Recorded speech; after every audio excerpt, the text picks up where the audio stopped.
Shri Krishna Chaitanya.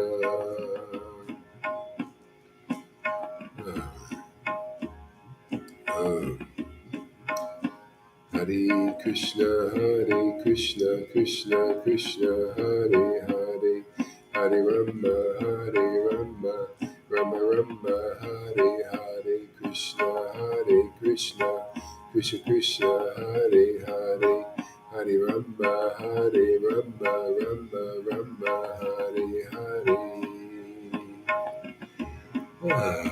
Jaya Jaya Sri Chaitanya Jaya Nityananda Jaya Sri Advaita Chandra Jaya Gora Bhakta Vrinda Jaya Jaya Sri Chaitanya Jaya Nityananda Jaya Sri Advaita Chandra Jaya Gora Bhakta Vrinda.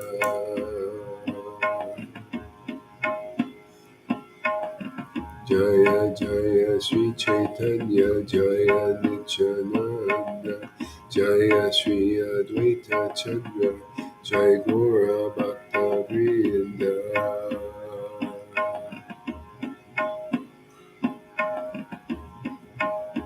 Jaya Jaya Sri Chaitanya Prabhu Nityananda Sri Advaita Gadadhar Sri Vasadi Gora Bhakta Vrinda.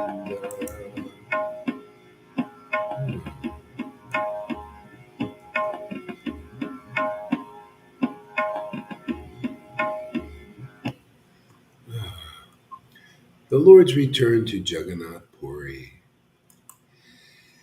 This is Majjha Lila, chapter 10, in Chaitanya Charitamrita.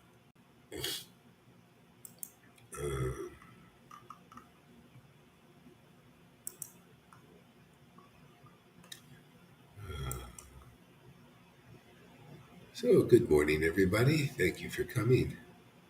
Janaki, Dean Smith, Lalita, River, Janarda, Bhakta Tom, Freddie. Yes, all the assembled Vaishnavas.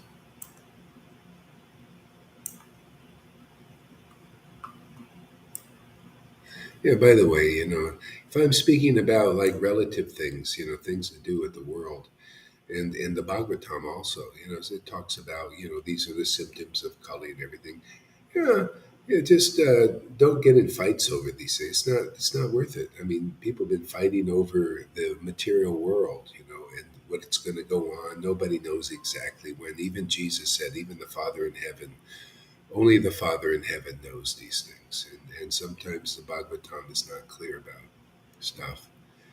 Um, yeah, about the world, you don't want to get into that, and when I start seeing people in here fighting over, well, Kali Yuga has been speeded up because Garhari said it. I said, may, everything, hey, man, this stuff with the world there may be a nuclear war. May is different than, as soon as you do the written in stone thing, then the fights start.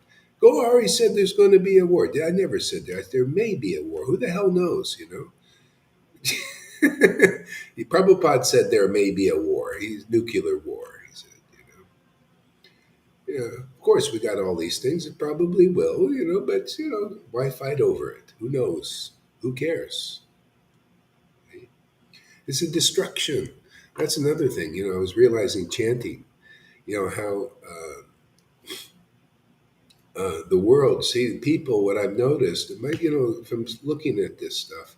There's so many catastrophes. Well, every day there's a new one. It's just the world is being, dismantled. It's just what it is. And so anyway, many people don't have shelter. This is why people are flipping out and going crazy. You can't take shelter of even good ideas. You can't take shelter of logic anymore on the mode in the level of the mode of goodness. People are looking at you right in the face and telling you to act crazy, to be crazy.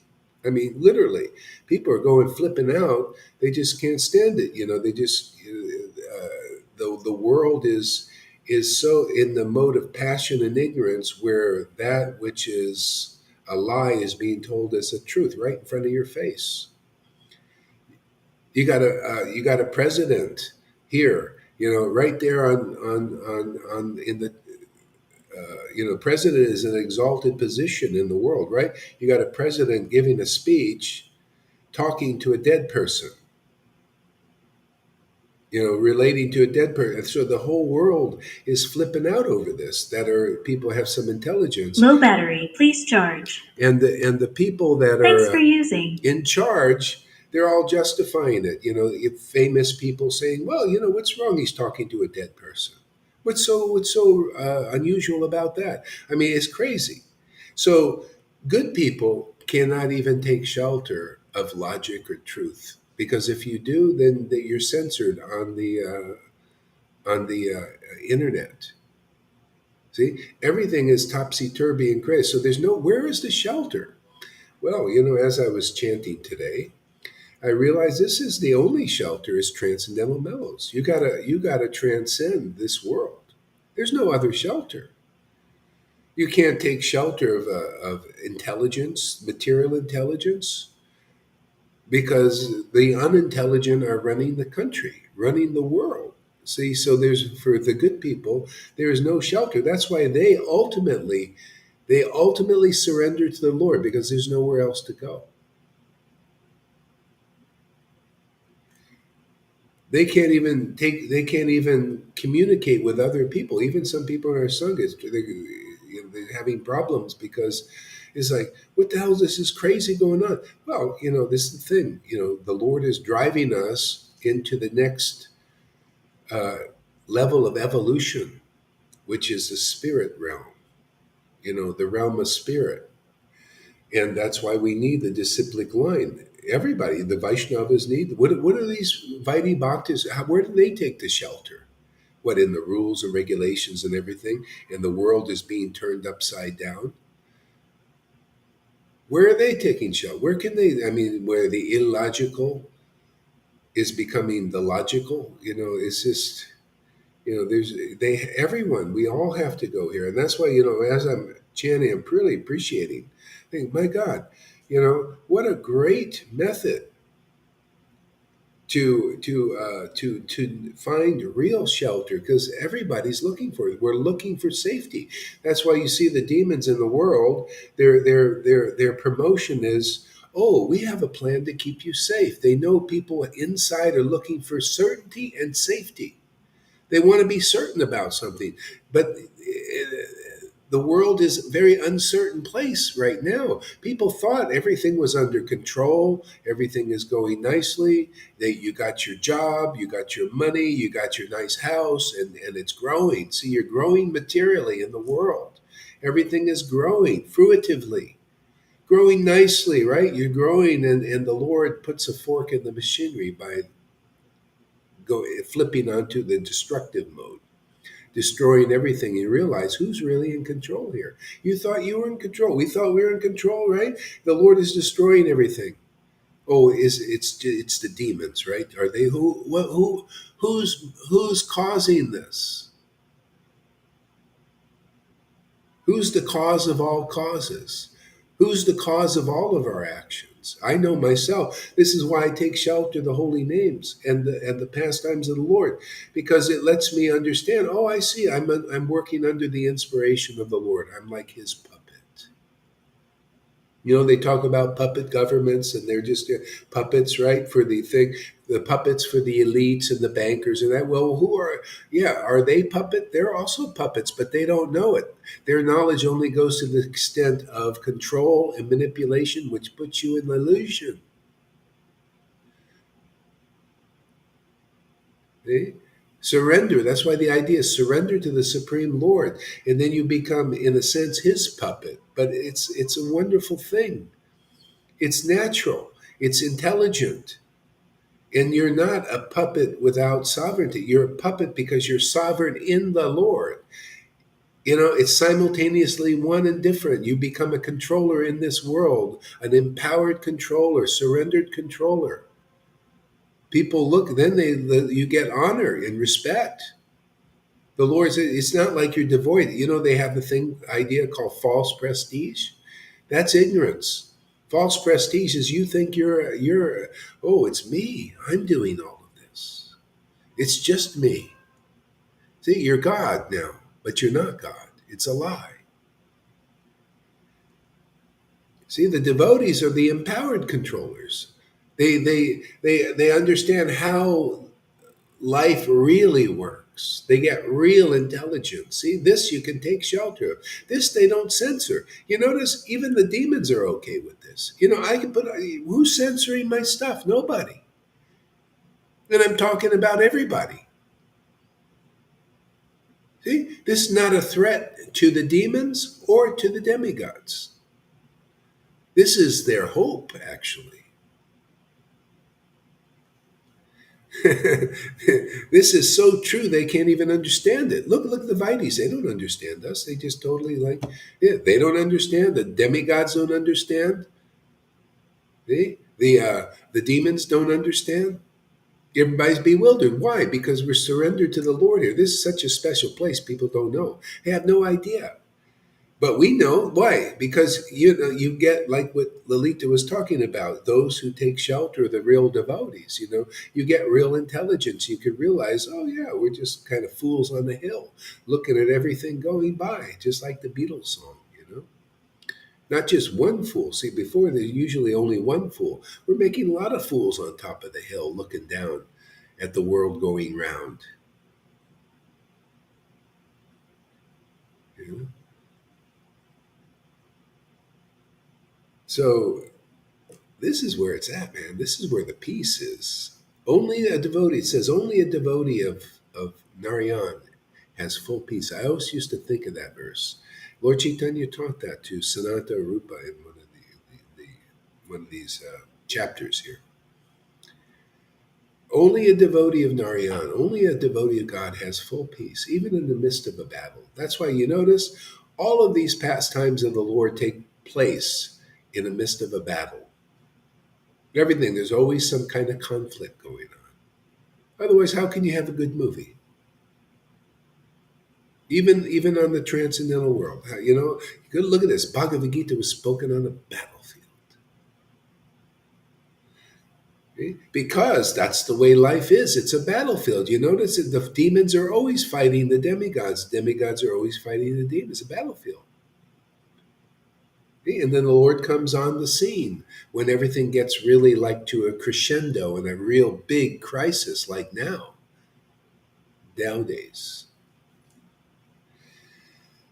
And this is it. We're his, you know, he's got to use some avatar down here, doesn't he? People think he's going to just come out of the blue or something. How about he just uses some avatar? Just like the demons are being used, right? The demigods are being used. Well, why can't devotees? Why can't they represent the transcendental Lord? And they do. Jesus represented the Lord, didn't he? Lord Chaitanya represented the Lord, whether you want to think of him as a great devotee or God. He was a representation. He came as a devotee. See? That's what they call an empowered devotee, Shaktivesh avatar. You know, whether you want to think of it, a lot of people in India and in Vrindavan, they think they give respect to Lord Chaitanya as a great devotee, saint, but not the supreme Lord. Yeah, you know, so what? You know, it's the same. It's Vishnu Tattva, man. He was empowered to do something important here. Let's deal with that. Yeah. He taught us how to meditate on that which would help us transcend the problems in the world. See? People think let's be by fighting them. See, let's get rid of the problem by destroying the problem, but nobody knows about how to transcend the problem. See, this is you got to connect with the parampara and transcend the problem. See? Very naturally, easily. See? The people of the world don't have that ability. They're lost in this fighting thing, and it's just it's like it wears you down, man. These people every day are fighting. All they got to say, let's talk about the next catastrophe. There's never any good news.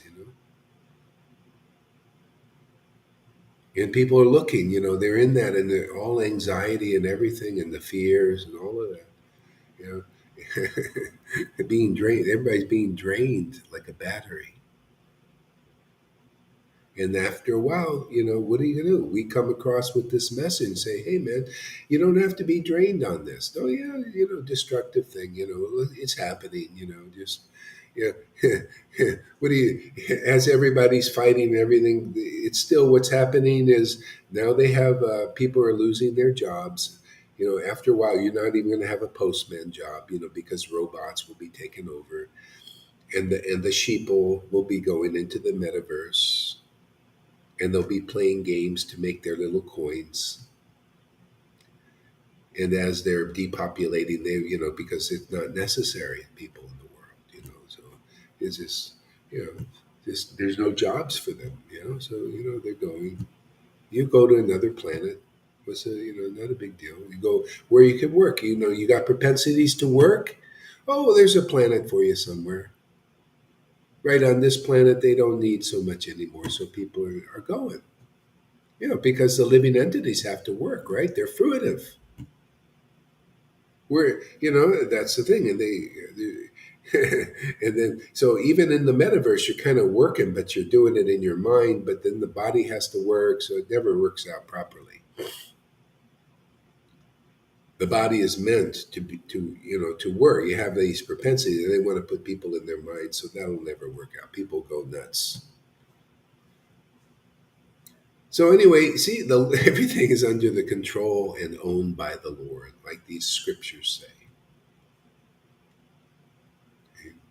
And the bottom line are these pastimes are so beautiful because they help us meditate on what the Lord meditates on, what He showed us an example of how to transcend, and starting with the holy name, just to enjoy the service, relish the service of serving God. Isn't that what wonderful? This can be for anybody. We can relish because we got to serve. Could you imagine having the service to take people out of their misery? You literally take them out of their misery, not put them out of their misery by some violent thing. You take them out of, oh, come on, you can become strong. You don't have to, you can get out of this thing where it's survival of the fittest, survival of the fittest in the world. Oh, yeah, well, you're stupid, you're not very smart, you're weak. So we'll just put you down. Okay? But here, the Lord puts us up. Hey, man, I love this. This is a wonderful service, man. Anybody out there, you have hope, man. More than hope here. You have assurance. In the Bible, you only have hope because nothing's really clear. It's not clear enough. Too much speculation, too many editors. Okay? But we have assurance here. You'll have step by step. You can see your experience is showing you're transcending this illusion. You're feeling strong. You're experiencing having intelligence and expressing real intelligence in this world. So much so that basically humanity has to catch up with you. You notice that? They're just trying to catch up. Okay? But to catch up, they have to go through the process. You got to go through the process of purification. You have to learn to identify what is of spirit and distinguish it from the mode of goodness, distinguish it from recycling energy, from saving the whales and being a Greenpeace. Well, you think that's going to save you? It's not saving them. I notice people in the mode of goodness, when I make contact with them, they're always still sad. All of them. Sachi, was sad, and she's still a little sad, but she's getting better. She's understanding gradually. I meet them and they're sad. But that's a good point. You got to see that sadness. All your good deeds never got you through that. All your beliefs in astrologies and all never got you through the sadness till you met this. Why? Because I don't teach that path. I don't have any faith in astrology. Oh, it can work. So what? Big deal. Okay, the planet's influence and all that. That's just to do with the body, material body. But I'm not the material body. I'm here to teach we're spirit soul, man. We have a relationship with the Almighty, Krishna, person who lives Govardhan Hill on his little pinky. See, and we lift up the pastimes of the Lord, starting with his holy name, and you see the strength of God. That's basically what I'm saying. Can you lift up Govardhan Hill? Oh, I just did right now. I told you the esoteric purport that not a human being is that, not even Narayan Raj understood. The illustrious Narayan Raj understood what I just told you. See? So the Lord wants to make us strong. Take shelter of the devotees, and then you'll understand the esoteric nature of everything. The esoteric nature of Maya Tattva, the demons and the demigods, and all that stuff that nobody understands. They're all caught up in the hurricane there, fighting each other. They're just their minds are spinning from Trinavarta. It's only the devotees of Vrindavan playing with Krishna that are at peace and see these things. Yeah, so do you want freedom? You want peace? You want happiness? Real happiness, enduring every day. You see, look, Lalita is very happy every day. Johan chanting, except when they fight over Kali Yuga. Not her, but some of the other. Oh, Gohari said this about the world. For anything I said about the world, don't fight over it, man. It's just it's just it's being created and destroyed. So you can't take shelter of the creation or the destruction of the world. See, that's what people are learning, isn't it? See, people are trying to take shelter of their creation, what they've created, and people are destroying it. See, what did Jesus say? Don't take shelter. Don't find value in what is corruptible in the world, that moth and dust corrupt. See, spirit, everything's spirit. Be happy in spirit. Discuss Krishna, discuss the truth. Isn't it wonderful every day? See? Distinguish it from illusion. You understand? That's Bhagavatam. Then you can understand, oh, okay, it's not a big deal. It's just going on. They don't understand this in the world because they're caught up in it. They take it too seriously. Why are you taking the demons so? They're just acting naturally. They like to destroy. What is the big deal? That's what they do. You guys like to create. You like to create some nice material things in the world, material situation. You've eaten both. Both parties have eaten from the tree of the knowledge of good and evil. They know that this is good and this is evil. Gaur Haridas says, "Oh yeah, it's good and evil, but I'm not interested. I'm more interested in what is from that blissful tree of transcendental mellows that was in the garden. Go back to the garden, man. Until you get tired of eating from the tree of knowledge of good and evil. All it does is put you in a conflict. It never find real peace. None of it. Demigods don't. They're always fighting the demons, especially now. It's big war. Demons are fighting the demigods to get control. Everybody wants control over this world. So what? What control over the world? Why not just? I like the Lord controlling you. You want to destroy it right now? Okay. You want to create it? Okay. Whatever that's just going on. I don't have to get involved in that. Hey, I'm not into creation or destruction of the world. See? We're here to live. Those who want this option, you want to live in the eternal world. You can just. This is life, man. You can come here and get life. You can live in the eternal world. Here, you can live in the eternal world. Eh? If you look over there at the destruction too much, you'll be miserable and unhappy. Even devotees who do that, they know that's the big lesson, myself included. I still get a little fascinated. I look at all this bullshit going on. I don't know. Just sometimes devotees. The thing is, when you got Krishna, you learn a lot from whatever you do. A lot of stuff that I'm doing, if you do it, you'll probably never. You'll just fall into it, never come out of it. But if you got Krishna, whatever you may do, like Markandeya, he just one day he thought, "Boy, this Maya of yours is pretty interesting. Can you show me how it works?" So he fell into it. The Lord said, "Okay, that's you want to look at it and check it out. Here you go." And he was going through the whole thing, the creation, and everything, and a long time too. And then at one moment, like that, it shut off, and he was still where he was in just 1 second, because the Lord is in control of time. You see, and he went through all of these creation and destruction cycle, which is zillions of years.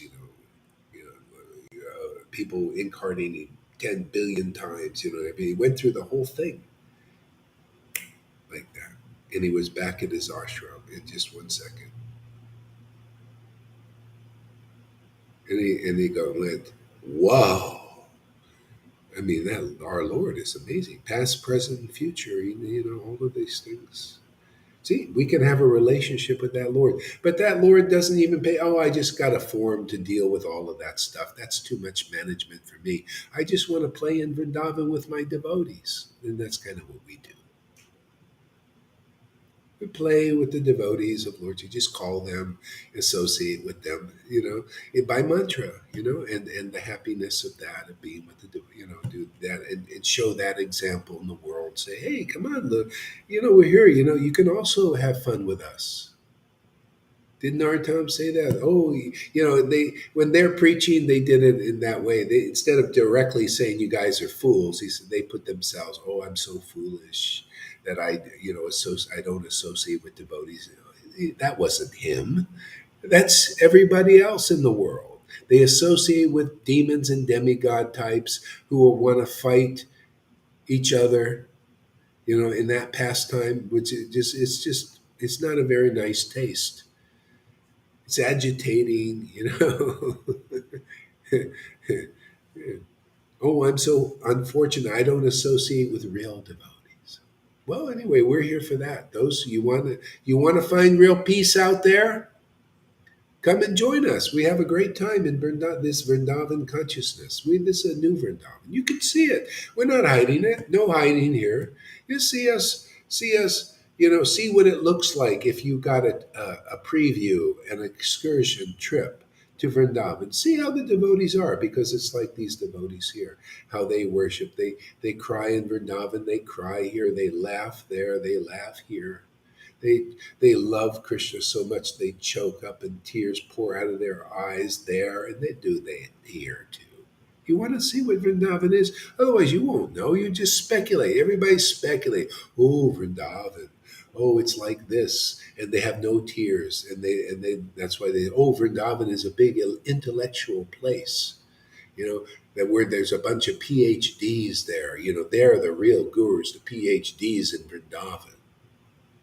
And oh, everybody, they play the piano really nice. They got a lot of pianos there. Therefore, they are definitely authorized representatives of Vrindavan. And they never discuss the beauty of ecstatic love or anything like that. Those are all rules and regulations and things going on in the world, but without relation to Vrindavan.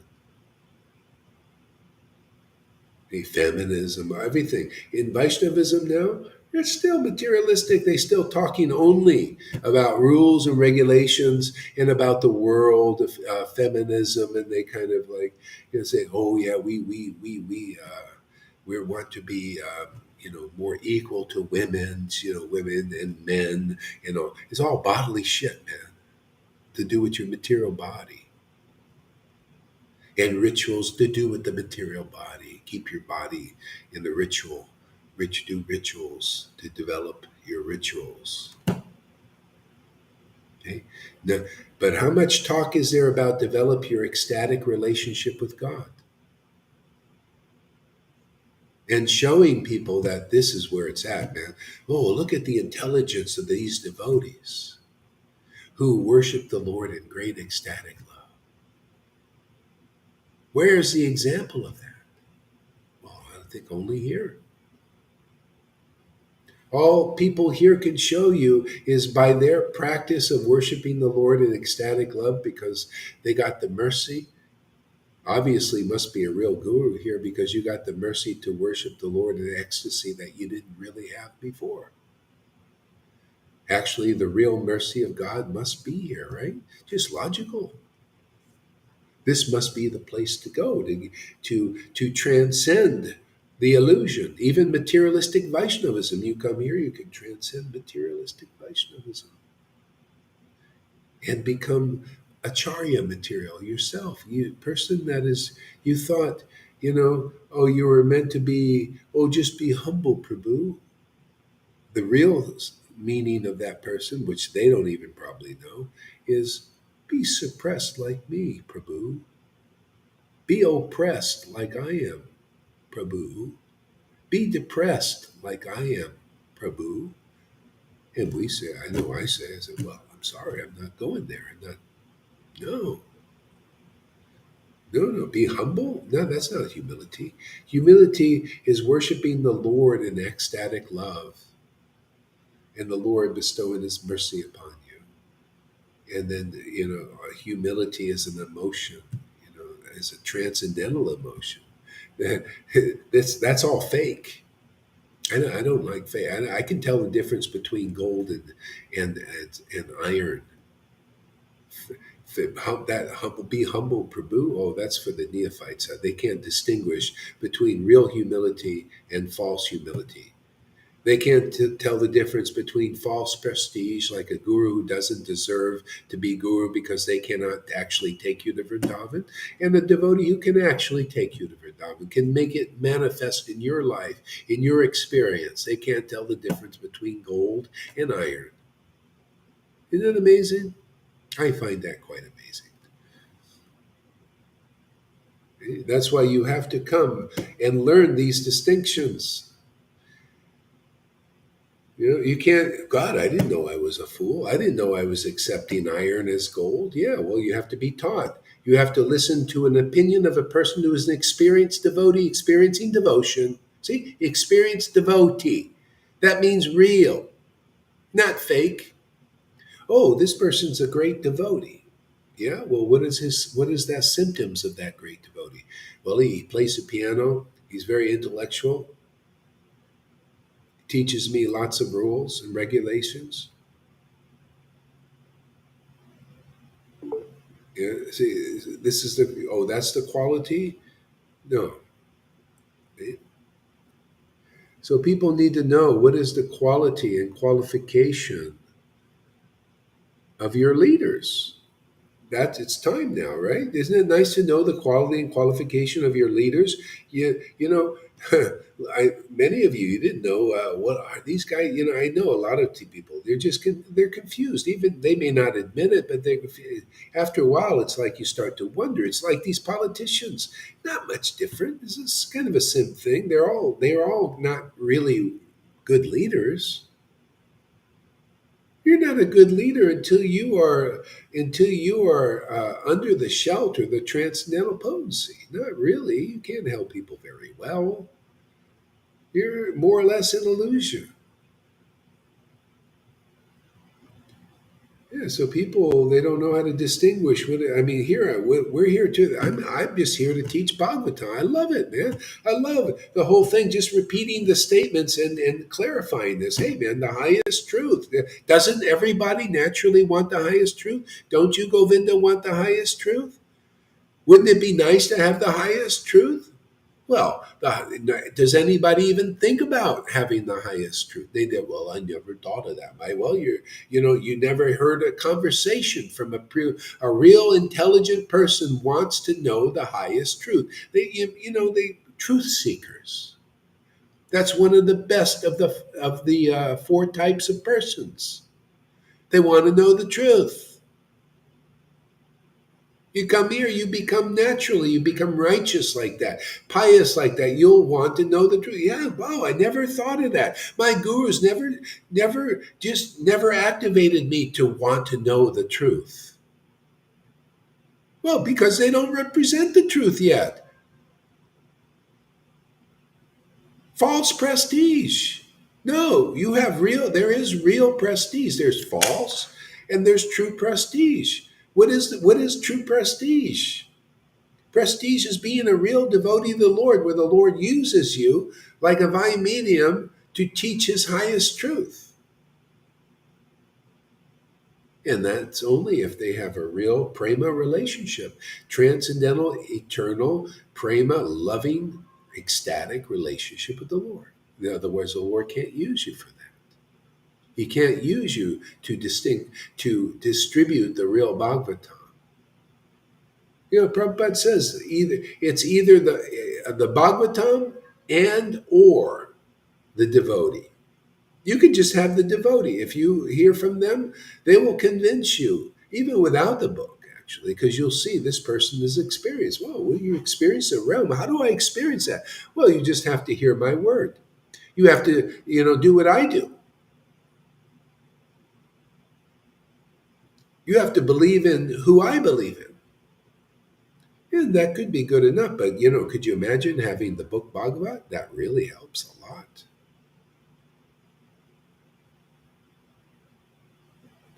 Then it's like your mind, the fickle mind, becomes like, oh wow, you can't escape into some illusion. Then now you escape into the truth. It's like a mouse that's been cornered. Mouse, they always going around like this. See, but when it finds a hole, it goes in, right? Finds safety. Well, there you go, man. That's our sangha. Everybody's like these little mouse scrambling around. Where's the hole? Where's the hole? Where's the hole? You go to this guru, trying to get in the hole. There's no hole for safety in there. Oh, yeah, come get, I'll keep you safe. I'm Acharya Dave, man. Come and line up and get your shot, man. I'll save you. I'll give you safety. Hey, doing like the politicians do. Oh, you're a man of influence. Yeah, we can use this. See, this Maya says that. Also, oh, you're a man of influence here over people. Religious leader. Oh, they believe that you're going to take them out of this world.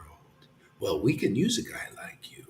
Come and and we'll use you to take people out of this world. But in that way, not in this way. Here we take people out of the world. Now you come into spiritual consciousness. See, the little mouse, where people are like the little mice looking for the hole. Where's safety? Where's safety? Isn't that what they use? Isn't that what they use in the worldly situation? The politicians, safety, safety. We keep you safe. Keep you come in our hole. Come in, and you're trying to get in. There's no real safety there. You go into this hole that they've created, and there's nothing but fear, pain, suffering, misery, limitation. See, you come in this hole, you find this palace. What did Jesus say? In my Father's house there are many mansions. Oh, you want to come in this hole? There's a big mansion in there. I saw this thing on the internet yesterday. They found this underground place. I thought this was amazing. There's a lot of stuff being revealed. And they go down and they found this underground like thing, where you go, it's like steps that go underground, and it's just this kind of thing going into the ground. They went in there, and there's a beautiful kind of, like path going down there. It opens up into this gorgeous room. This is real. Down there, they have these. See, well, that's the way it is. You come into Sadhu Sangha, you look in this direction, you enter a palace, a mansion. See, of spirit. See, Jesus talked in metaphor and analogy, didn't he? He was talking about this place. The kingdom of God is this consciousness. It's within and at hand. That's what our Vrindavan is built on. That foundation. See, within we pull up we chant Hare Krishna in ecstasy amongst ecstatic devotees. Pull up that kingdom, see, and enter it. We don't have to go anywhere. Narada does it all the time, and we've got the same capability like him.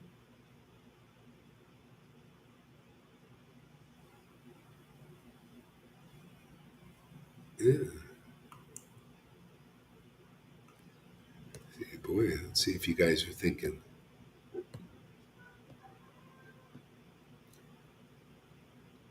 Mhm. It's time for the Lord's courtesy. Stop being an asshole. Ooh, a lot of comments here. Yeah. Freddie, where is the guru? And then you find an asshole.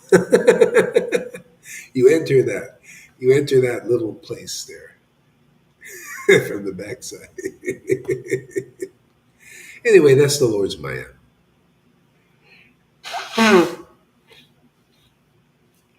People say, why do you talk about the guru so much? Well, we got to talk about reality distinguished from illusion. Well, you believe the illusion is reality. How am I? Would I just got to just be like what I went in these other spiritual groups? They just talk ratty, ratty, ratty, and nobody makes any advancement because they keep going in the a hole.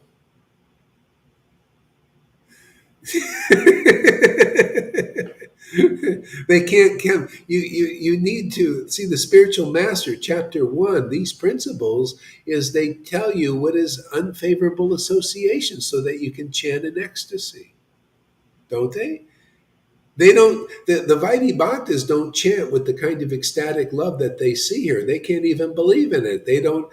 They don't even accept it as true, simply because of their association that they believe in.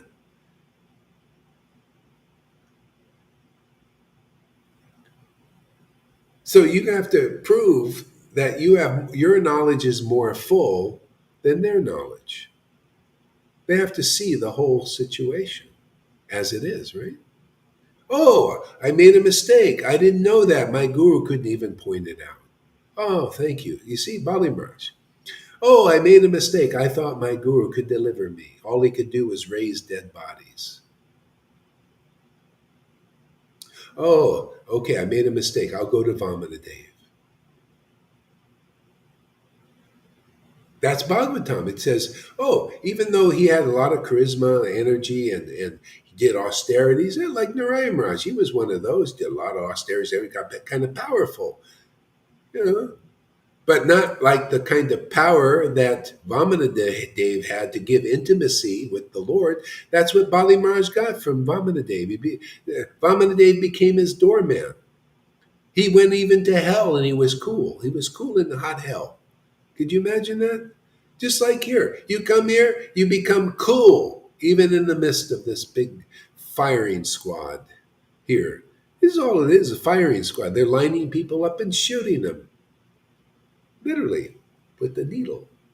Not only that, in many ways. Even in the midst of the firing squad, we're cool and calm and collected. Why? Because that's proof you're transcending this illusion. This proof that this is powerful. This is one more than wonderful, beyond what you can believe. Takes you out of misery, even in the midst of a battle like this here. I think that's amazing. That what gets me convinced.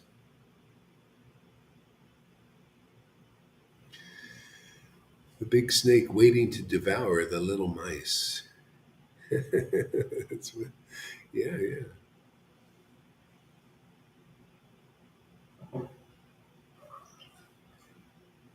Yeah, it's fantastic, this whole thing, man. It's just, yeah, the more I think about it, the more committed I get.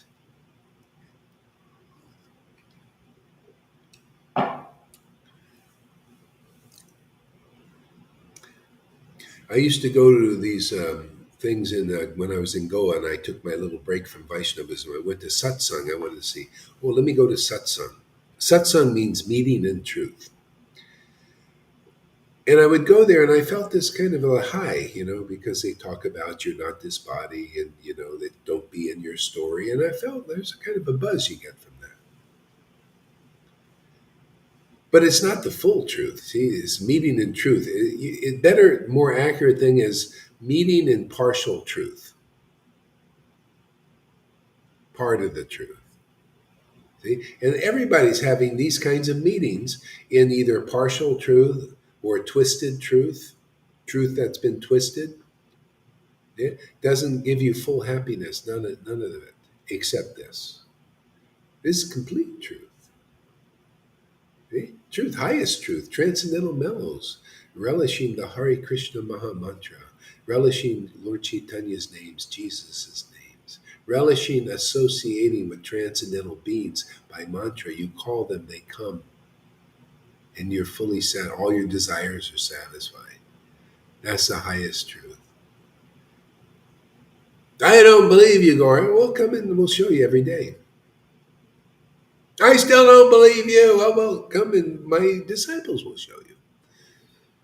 I still don't believe. I don't want that. I want to be Guru Dave. I want a lot of followers. I want to be worshipped. I want I want prestige.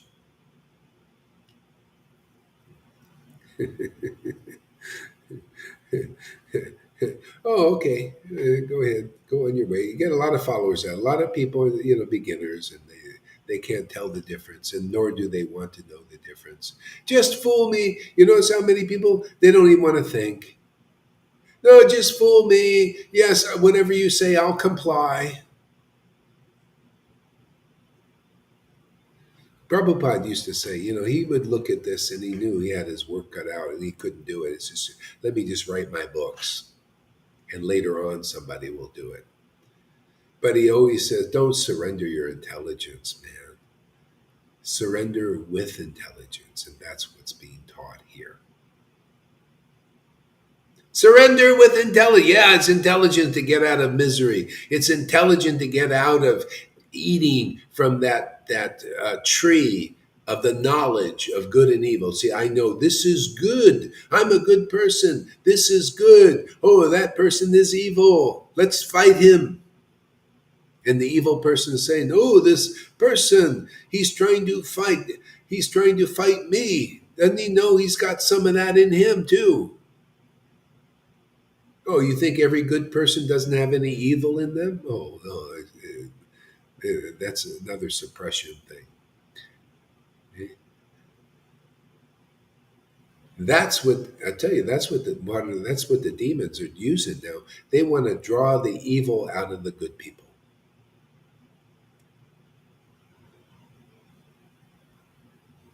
They do. They want to. They want them to serve, to bow down. See, whatever you worship, you get that. They want the good people to bow down to what is evil. Bend that knee. See, and then you get that spirit inside you by your worship. See, it's all scientific. This whole thing. So that's why you see totalitarianism is to make people you rule with a boot on your neck, on their necks. You force these people, these good people, into submission. Hiranyakashipu did.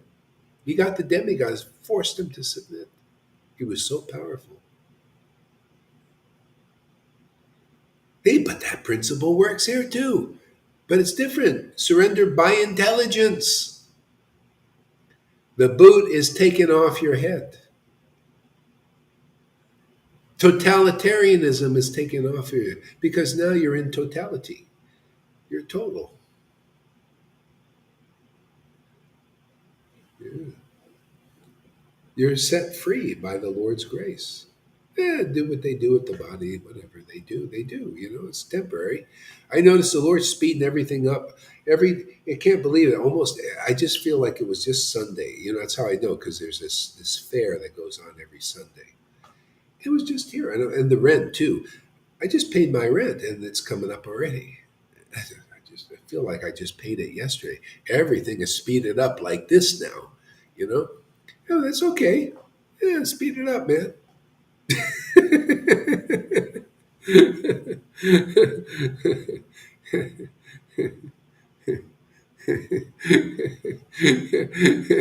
It's great, man. Whatever you want, you speed up everything, get it up, get over with, man. That's what even Jesus said that. He said the Lord sped it up for the elect. That just conclude. Oh, the Lord's, consider me I've been elected. See, now, isn't that the way you want? You got your choice now. You could be elected like they do there. They got to cheat in the elections, and then they suppress it. Oh, don't ever say there was any cheating going on. It's just like it's a farce. It's a Fellini movie, man. Don't you say, don't even think that any cheating, don't put it anywhere on faith. There was cheating in the elections. There was all this cheating. See, they're elected like that by cheating, by lies, by things. The same thing in religion, same thing in Vaishnav. They were elected. They elected themselves. Prabhupada didn't elect them to be gurus and saviors of the world. I would never follow a person like that. You got to be a fool to follow Prabhupada if you believe he elected them to be saviors of the world, because it's a lie. Why would Prabhupada lie? Why would he promote idol worship? If I believed that he did that, I would never follow him. I would never believe in him. I would believe, oh, he's just part of the Maya. I am into the truth. And thank God the Lord has showed me, like, can you see what they did? I even heard, it's all out there. Yeah, they got around, they sat around, let's have the same story, just like the politicians do. And today we're going to divide up the world, just like those politicians do. They get all these demoniac kings, they get together and they got their share of the power, like all the nations got together in the United Nations. All these gurus got together and decided on the same story. And these are your leaders. They can't lead you anywhere really good. Nothing good is built on hypocrisy, my friends. It's got to be built on the truth. Isn't it nice? I love that. Solid, man. I feel it, man. People say, "Oh, are you sure you're?" I think I heard Lalita talk about this morning. About are you sure you're doing the right thing? They don't know. They said, and like she asked him, "Well, how do you know you're doing the right thing?" Well, it says in the book. They have no transcendental awakening, therefore they don't know, if they're doing the right thing in their hearts. Their hearts are clogged up and blocked up. They're depending on the scriptures, and they can't feel that. It's just like, well, I'm just doing it because the scriptures say do it. Okay, that's called blind adherence to the rules and regulations of the shastras. Well, you want to transcend that? That's what we're here. We're unblock this thing and make it very natural to know what is the pleasure of the Lord. The pleasure of the Lord is to chant the holy name in great ecstatic love, my friends. I am certain about that. I am so certain about that. Yes. I am certain. Isn't it? It's so nice to be certain. Listen, world, you can be certain because they're not giving you certainty. Maya never gives you certainty. It makes you always uncertain, in doubt. That disempowers you. The scriptures are meant to empower you, to make you from coming from a point of weakness to strength. The Shastras are meant to bring you into your personal relationship, your natural relationship with the spiritual being of the universe that all liberated souls are connected to. They're liberated, the ones that are liberated in the Bhagavan realization, the Supreme Lord as He is in eternal, ecstatic relationship. So they're in that Lord, and that Lord is in them. You see that communion by the simple chanting of the holy name in ecstatic union. If you're not doing that, you're on some level more or less a cheater. If you say you're a leader,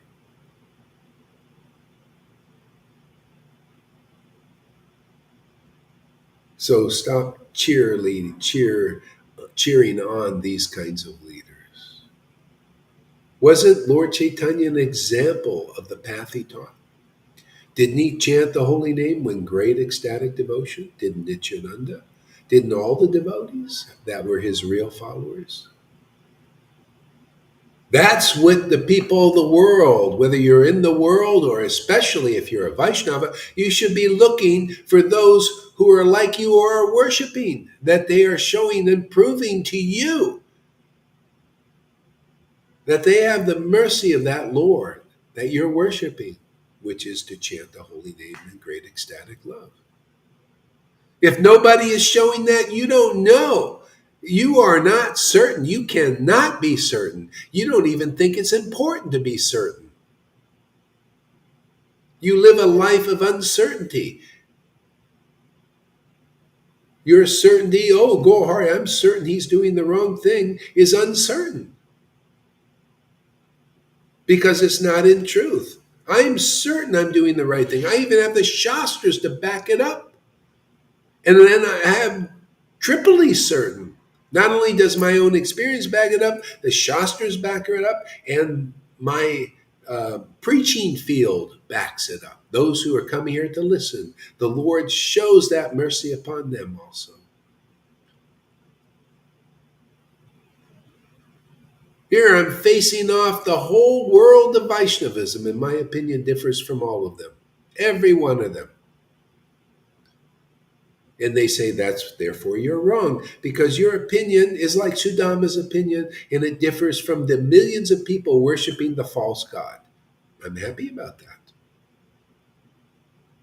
That shows you must be doing something right because the few people who are coming here are getting ecstatic devotion like they had 550 years ago, which is the real path of prema that the Lord taught.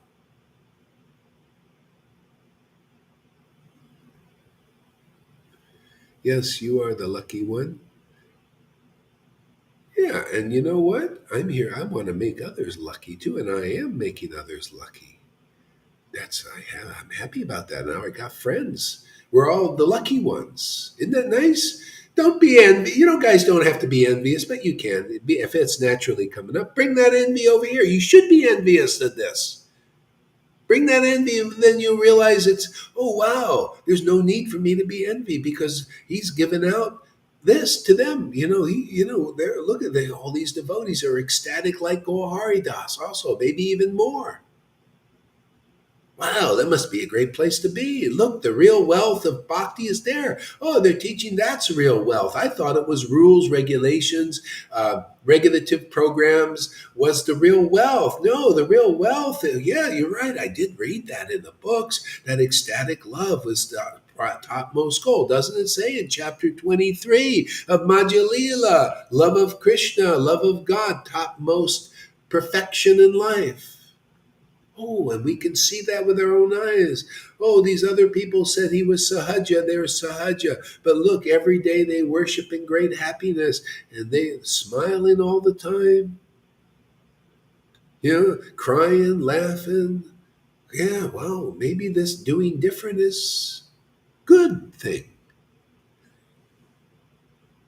We thought just looking at a bunch of sourpusses, just because there are more of them, was the good thing.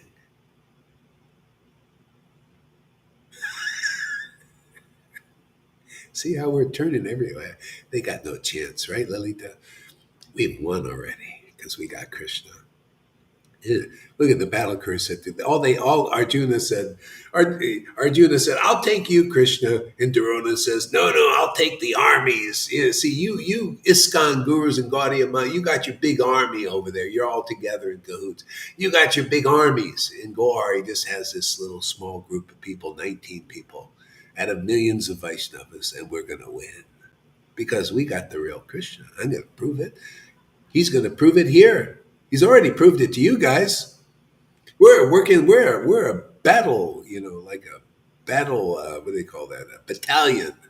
See, battalion, battlers. We're gonna do battle, man. With the illusion, defeat it for the welfare of everybody, right? Not just just so that we can be victorious. So Krishna can be victorious over the hearts of everybody, make everybody happy like us.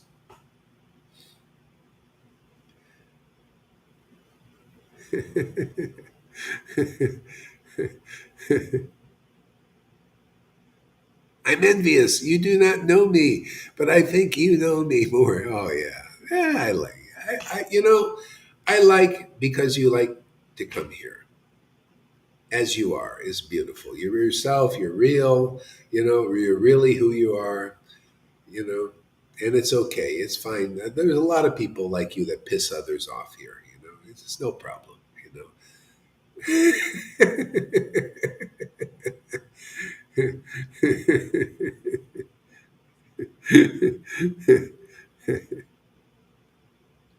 We were looking at sourpusses because there are more of them.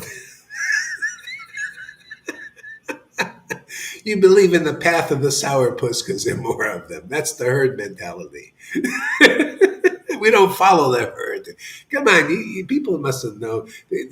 That's finding respect now. Those who don't follow the herd. Well, we certainly don't, do we?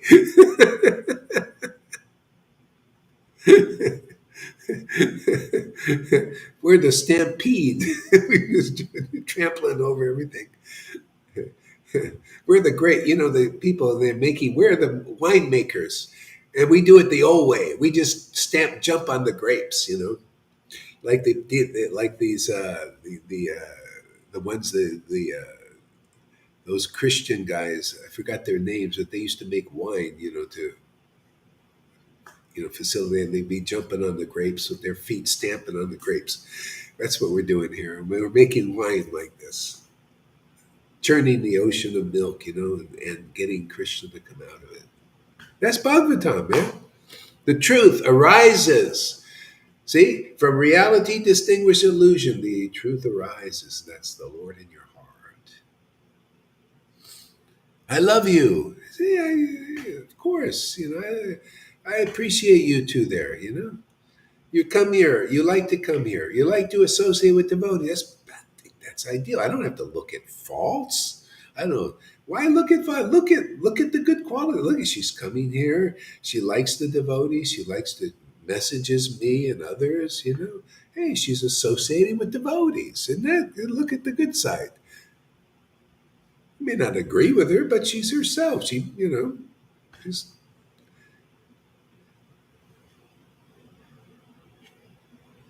you know I'm okay? Yeah. Lord Caitanya, he just came to make friends with the devotee. He didn't say come to judge them. Even Jesus, he said, I didn't come to judge the world. I came to save it by being friends. That's what happened, man.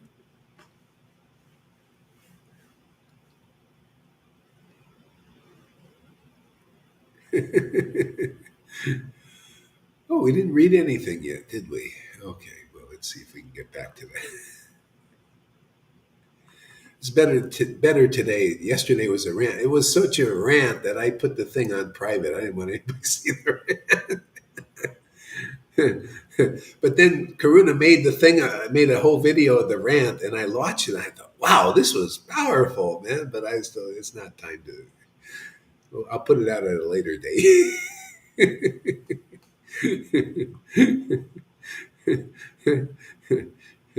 It's something really wonderful to know why the Lord did what he did. Sometimes he has to show you. He has to show you why he feels like that. And it's great. I really love it. Oh, wow. Now I see why you did this. That pastime with the milk drinker and the brahmachari, I'm always like, oh, yeah, that's amazing. But I couldn't quite enter it until I actually had experience of this. Then I could understand the Lord. He was having an experience of this disturbing his kirtan. You know, people believing in these things, and this is the essence of the problem.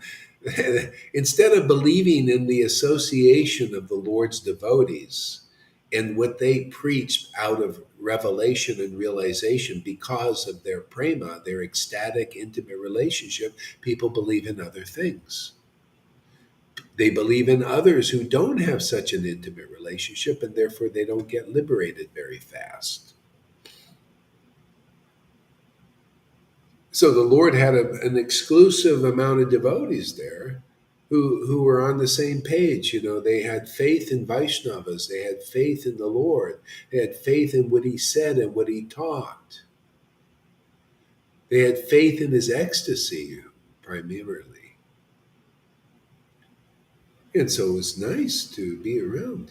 But those who don't have faith in their ecstasy and the words of the devotees, see, the Lord didn't like, don't bring me any of these people who have faith in renunciation or the mode of goodness or being a good person or being a recycle. No, they're, you know, they're having faith in not the real thing. The real thing is having faith in the association of real devotees who have the mercy of the Lord. That's the real path. That's Chaitanya Charitamrita, Chaitanya Leela. That's the postgraduate understanding of Vaishnavism that we're preaching here. It's the simple truths. These verses are just like one little verse, nothing complicated. Simple concept. Oh, you mean I can be liberated? Yeah, you just do with those disciples, those fishermen. Look, they're just fishermen. Fishy smell. They smell like fish. Look at the tax collector, man, the scum of the world. Tax collectors, right? Everybody think, ooh, tax. You hate these guys. Scum of the world, man. They came and they became saints just by associating. See, isn't that what Lord Chaitanya taught? Isn't that what Jesus showed by his example? Lord Chaitanya was a touchstone. Those associated with him and liked what he did and everything, they became ecstatic devotees like the Lord and his associates. Simply by associating with an ecstatic devotee, you become an ecstatic devotee. He showed that just by his example. People who could not chant the holy name, even liberated souls like that Brahmin he met in South India. He meets a Brahmin in South India who studied the glories of the holy name, who was sort of ecstatic and liberated, simply liberated because he had faith in the name of Lord Ram. It was so faithful and so happy chanting that he did it for 24 hours a day. And he knew, he says, boy, this Hare Krishna mantra is extolled, is glorified even more than the name Ram, but I can't chant it. He had no happiness in chanting it. Only Ram, Ram, Ram. Then Lord Chaitanya comes to his door. Simply by the association of Lord Chaitanya, he started chanting Krishna, Krishna, Krishna. Just by appreciating his ecstatic love. Because the Lord, when he came to the door, was coming in ecstasy. People say the Lord didn't show, Lord doesn't show, don't show ecstasy. The Lord was showing. He was coming to the doors ecstatically worshiping Krishna, chanting Krishna, Krishna in ecstasy. And the Brahmin accepted that. Oh, come on in for a meal. And all of a sudden, just by doing that service, by that association, by that appreciation of the Lord's mood, he could chant Krishna, Krishna, ecstasy. So simple. Isn't that amazing how that's happening here too? Look at you guys. Yeah, maybe there's some more purification. But still, you're chanting, many of you, in ecstasy. You can chant Hare Krishna, the name Krishna. You can chant the pastimes of Krishna in ecstasy. And all these non-believers out there, you're a non-believer. I'm here to teach the path of Lord Chaitanya, man. If you don't have faith in the mercy of Lord Chaitanya, which is flowing here in this Sangha, then you are just tumultuous, croaking frogs, like the verse says. Chaitanya Charitamrita, chapter 8. We not only believe in the mercy of Lord Chaitanya, but that mercy is being manifested through us in this Sangha and nowhere else that I've seen. And proof is most persons think we're in the illusion. We don't get invited to a class, and the mercy of Lord Chaitanya is genuinely flowing here. No one ISKCON devotee says, oh, come to our house. Simply by doing that, they would probably become an ecstatic devotee. Simply by doing that. Isn't that amazing? Because that's how it works. That Brahmin invited Lord Chaitanya in for a meal, and boom, became an ecstatic chanter. 24 hours a day, he began chanting Krishna, Krishna.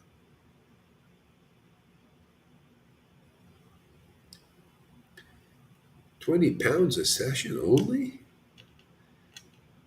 20 million pounds. I don't, that's too cheap, man.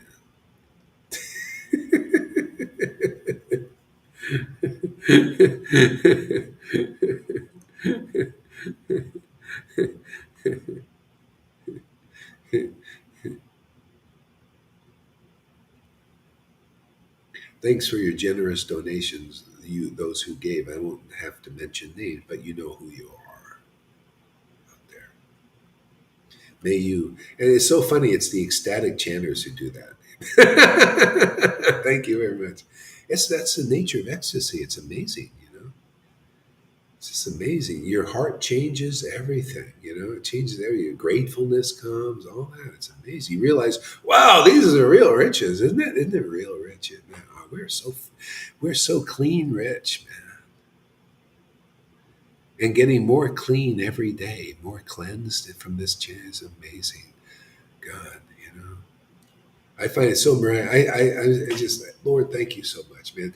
Even though I'm so mischievous. I'm such a rebel, man. You know, I go in, I just do whatever I want, and you know, just I go and I look at it all over Facebook. I look at all this crapola that they're doing and all this. I watch a few movies here and there, and you know, I deal with finances and all that stuff. But then I come here, and my God, man, my Lord's here. I'm so happy. That gives me hope for the world. Man, you know, it shows you the Lord won't leave you. The Lord will be there whenever you want to focus there as much as you want. Isn't that amazing? As much as you want, or as little, you know, you can be involved in the world and we got protection. It's like Vrindavan was like that. Everybody was doing their duties. They were doing the cows and all that stuff. But Krishna was always there for them. God, it's so nice to have that in my life. And that shows you, like, you don't have to be anything different. You don't have to be anything special. You just be who you are. Just come into the association of devotees and feel the shelter. If you're just friendly with it from your heart, if you just like, oh, I just like these devotees. Oh, boom, that's it.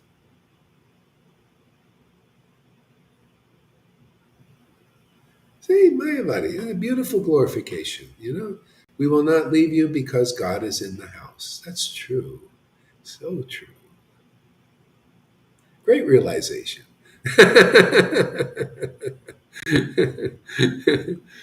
My dear Gurudev, you are so full of grace and mercy for all of us here. Oh, I'm just, you know, this is my Lord. He gives this inspiration. Without him, I can't. You know, it's like a flute without any breath.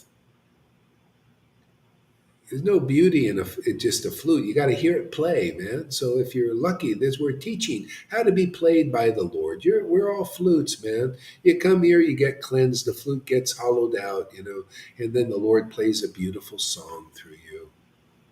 You know, one that liberates others, makes them happy. Anybody, you know, you don't hate anybody. I don't hate Biden. I don't hate, you know, like Acharya Deves or Narayan. I don't hate them. I don't hate their disciples. But it appears like they think, Gore, he's our enemy. They don't understand. See, they can't understand. The verse tells you why.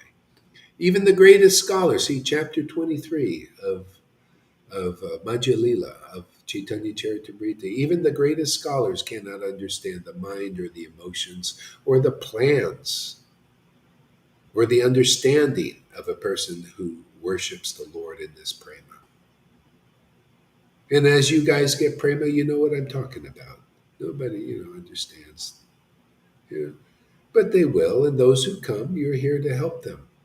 I mean, really help people. And then it's so nice to be helpful on the level of liberating souls, soul winning, man.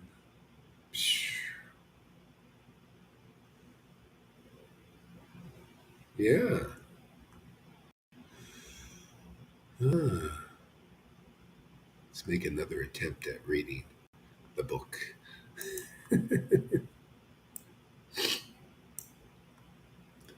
Ah.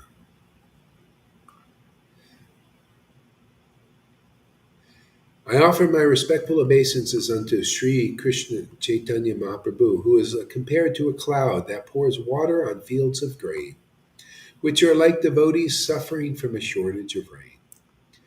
You know, in the broader perspective, everyone is a devotee. We're all. That's why the Uttamadikari vision is they see everybody as a devotee. See? But people, because of being devoted to the Lord's Maya, it makes them shriveled up, makes them like prunes, they become devoted to false with happiness that's false. That's not who, it's not part of who they are, their spirit. See, so Lord Chaitanya's spirit, he came here as spirit in a human like form. See? And just by being in touch with that Lord, see, it was like giving life to these people that were suffering from a shortage of rain. Well, even people here, you can see the devotees here coming. They come here and they feel the life of the Lord coming into them. See, by devotees being used to deliver this special life of the Spirit, Hari Kata, talking about Krishna, talking about the truth, and being reminded of the truth. This gives that life to the fields of grain, suffering from a lack of water, and then the grains grow. You see, they start to flower, fructify, fruits. See, because without this kind of water, with real sadhu sangha, with real sadhus who have real ecstatic love, this stuff Krishna cannot water. Lord Chaitanya cannot water. He has to water through a hose. The devotee is his hose. Oh, isn't that amazing? You got to find, how do you get water if you're trying to water a lawn? It comes through the hose, right?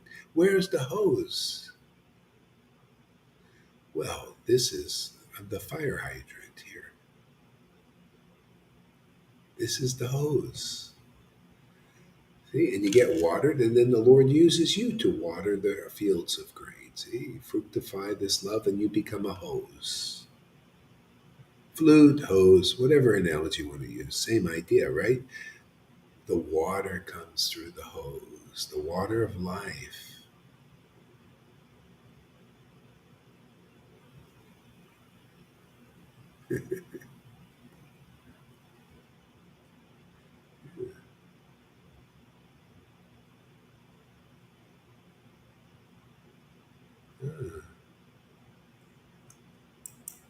See, suffering from a shortage of rain. See, this rain has to come through the cloud, right? Again, another analogy. See, the cloud. Where is the cloud? You ever see up in the sky, sometimes there's a rain cloud, one. And everywhere else is just nothing but their rain cloud. You ever been under that? You ever see, they call them sun showers? And so if you want to be under the rain, you want to get the rain, you got to go to under that cloud that's giving the sun is like Maya beating on everybody in the universe, beating down, beating them down, beating them down, beating them down. And then there's a devotee who's like a cloud, like this rain cloud. They're raining down the truth that makes, because everybody's dry. You ever see a desert that's in turn, they put real water in the desert, and I've seen crops grow there. They just been waiting for the water. See, and then the water comes, and then things grow, or things in the water. They're storing water, like these barrel cactuses. They have to have the water, otherwise they can't exist. See, so devotees like rain clouds, and they pour this rain. The rain is Hari Kata, the holy name of Krishna, talking about the absolute eternal truth, telling the conditioned souls, you're only in the desert. You're only in the desert because you're looking at the desert.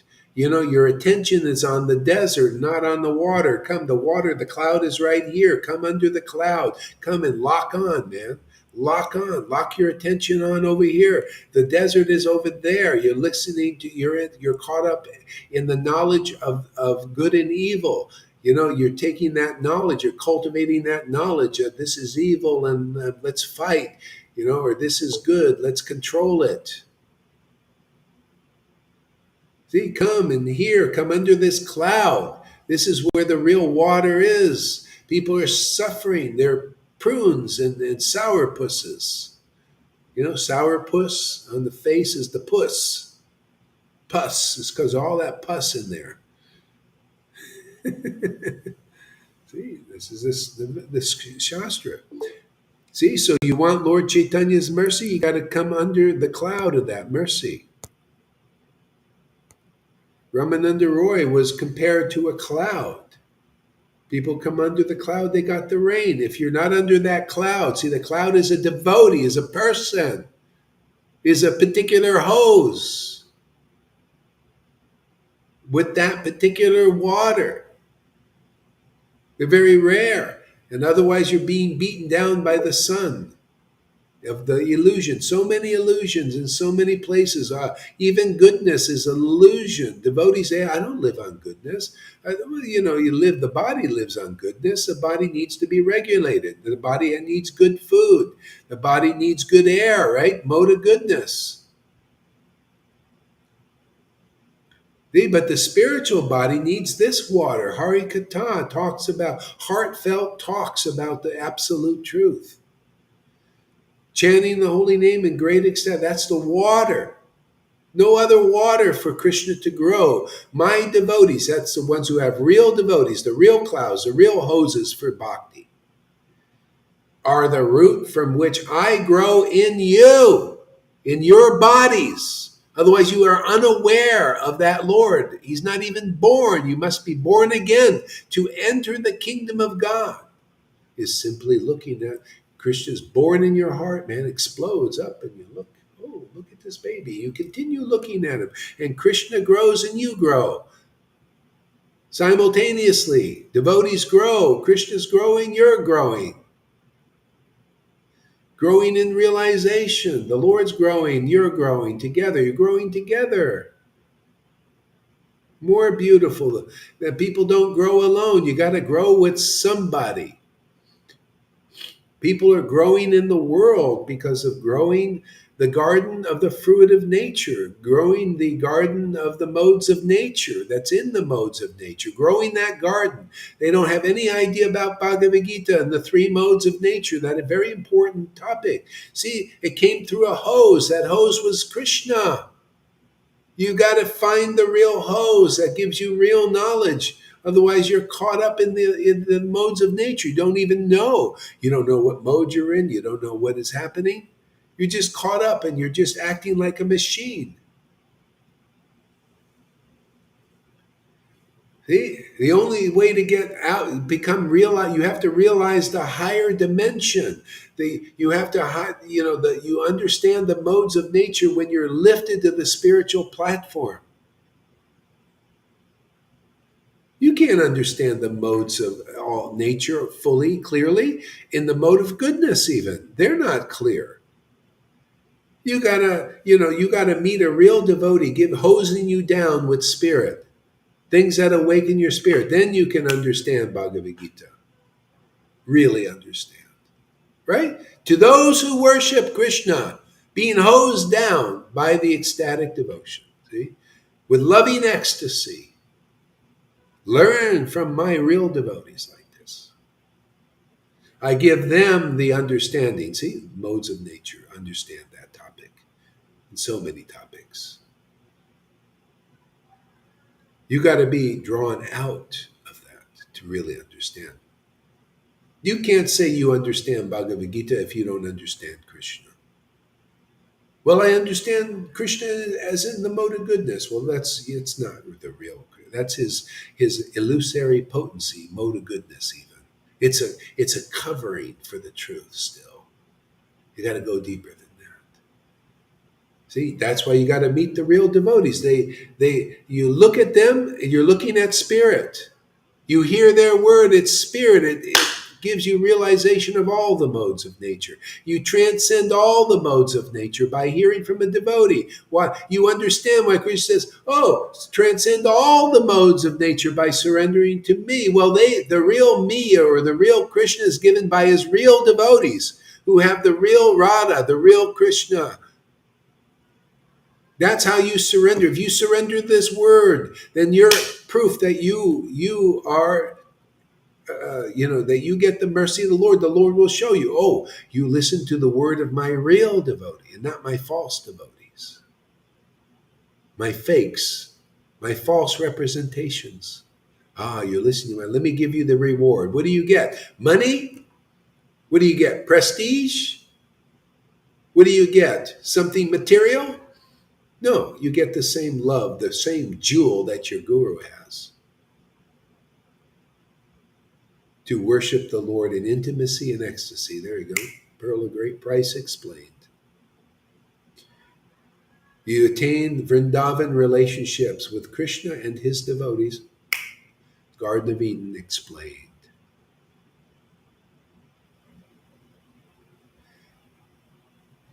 You attain the kingdom of God. Loving relationships with the Lord is the explanation. Here in this world.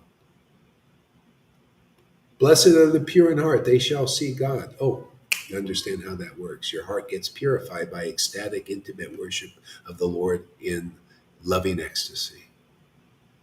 Oh my God, this book is Krishna. Wow. Let me give it a hug.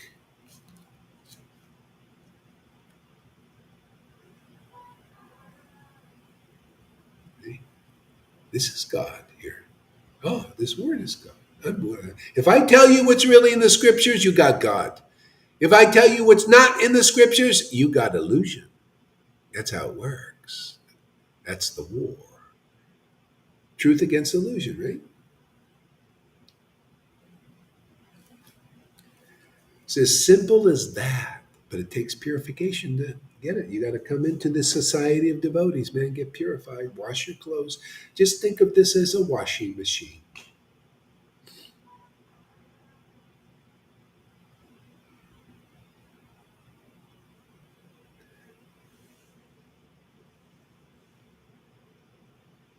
There may be false devotees, but whoever trying to do his best is okay. No throw stones. Well, my buddy, that's kind of like person. A person is driving down the road, and the rule is no speeding. Okay, person's driving around and speeding, but they don't know their rule. They don't know that rule. They don't know the rule, and they're just speeding down the road. And a cop comes by and says, "Hey, man, don't you know you don't know the law, and you're not supposed to speed." And the cop says, "Well, this is the law of the universe. You need to know this. That you're doing something wrong. You're not acting in knowledge of what's really going on. I have to give you a ticket." No, no, no, no, no, no. I'm doing my best to know, and so therefore I don't want to accept the ticket. See, and the person goes on and speeding and making a mess of things. See? Well, that's what people do. They don't know the law, and then they say, "Well, I'm doing my best. I'm representing Guru." Say for this Guru, I'm representing the Guru of Vrindavan. I'm doing my best, but people are not getting delivered still. I'm still doing my best, but I can't deliver anybody, but I say I can. I'm doing my best, and the person say, "Hey, he's doing his best. I'm going to Vrindavan that way. He's doing his best." So I come along and I say, "Well, it's not you could do your best. Okay, fine, that's something. But still, you can't deliver anybody. You got to follow the law. You got to follow the rules. The rules of God are come into the association of my real devotees, the ones who come here to deliver the people. To deliver what? Deliver the real Krishna. deliver the real Radha, especially. Give them devotion so that they can be liberated out of illusion. See, that's the highest rule. See, then the person becomes set free, becomes real sovereign in their love for God. That is the ultimate truth. That is the ultimate rule. No, no, no, this devotee's doing his best. I'm going to follow him instead. Go ahead, Lolita. We are not throwing with stones at all. We are preaching conclusive truth, and Yeah. they can't hear it, and they interpret it like we are true, but we are not throwing with stones. They are doing that. Yeah. Oh, well, pointing out it's preaching Bhagavatam because, see, your people are taking shelter of words of people who have not realized the truth. That's a lie. On some level, it doesn't matter. They can be, like for example, Narayan Raj. Oh, go away from Gohari. Let me reinitiate you. He doesn't really know the truth. And he's not really a real devotee. See, go away. Now he was doing his best. I mean, I admit it, he was doing his best. He told my disciple also, Radhanath, oh, Gohari, he's not a represent. See, Radhanath, he's doing his best. Maybe, I don't know, probably could be. I don't know. Let's give him benefit of doubt. Yeah, say he's doing his best. Yeah, go away from Gohar. That's not the right place for you. That's not. You'll not get delivered there. Go to Narayan Raj. He's in the real line. Two of my disciples doing it. They're doing their best. Okay? But still, they're not following the law. The law is you go to the ecstatic devotees. That's here. I'm showing. Hey, man, that wasn't true. That was a lie. Prabhupada gave me the order to take this position to liberate people and do things that either Radhanath or Narayan Raj couldn't do. They couldn't even understand what I was doing. And it was good at that time, appropriate because I also wasn't so clear. But now I am. See? So we're all learning. Hopefully, they're learning in their next. Well, hopefully Radhanath's learning. He's still around. He may not learn. He may be stuck in the same mentality that he did right by leading my disciple. Maybe back then it was okay because I was not fully confident yet. I had to face the gurus off, face off with them to find out what they really knew and didn't know or didn't have. No, Lalita, sorry, I've never heard anything, not even a word bad about your Sangha. But you think he is false. Well, whether you hear something bad about our sangha or not, if they're progressive, if they want to transcend the level of Vaidhi Bhakti, come into the real mission of Lord Chaitanya, they can do it. If not, there's some falsity there because that's not. I mean, they're worshiping Lord Chaitanya, right? They're worshiping Radha and Krishna. But this is where it's going. And if you're not going there, there's going to be some falsity. You don't know what is the absolute truth. The absolute truth is loving, ecstatic worship of Radha and Krishna and Lord Chaitanya. And if that's not what you're doing, and I haven't seen really anybody really doing that, then the other thing is the path. The path is the devotee who is worshiping Lord Chaitanya in ecstatic, loving devotion. That's the path Lord Chaitanya taught. Go ahead, Lalita. Maya Mayavati should inform herself a little bit better because we hear blaspheming our Sangha every day. Every day they call us Sahajas. Guru Maharaj has been called Sahaja for 20 years. So if you'd never heard it, we did. It's because you're not informed. Yeah. We need to we really need to defend our guru. You're here in the best place on earth, the best guru there is, and you're always coming into class, coming discussing over and over again. I play my role. I defend my guru. Full stop. Well, Mayavadi, they got their commitment. Yeah. I think she's saying her guru. She's maybe not thinking of the other gurus or other teachers or other people. Yeah. Yeah, she was talking about her guru particularly, not just every guru. Maybe she doesn't know about that. I don't know. But what does her guru knows? Does he know that you're here, who you are? Does he inform himself? I want to know what he thinks about Guru Oh Maharaj. yeah, yeah, yeah. Because You then he can, would join. He's dying. It's time to join here then, yeah, yeah, if he loves my guru. yeah, Maharaj, you yeah, say in our Sangha. yeah. Well, I think gradually, see, gradually, it's just like the world. The world is gradually waking up. This is part of it. Part of it. We just do our thing here. Sadhu Sangha, everything comes naturally. This all came natural. All I did was just glorify Lord Caitanya, teach, and share, then gradually people come in.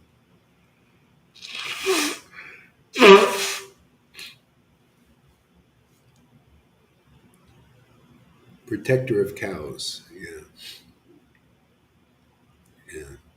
Yeah, I know. The protector of cows. It's kind of external. I mean, that's why ultimately you need to transcend external gurus. I mean, they're only into cow protection and stuff.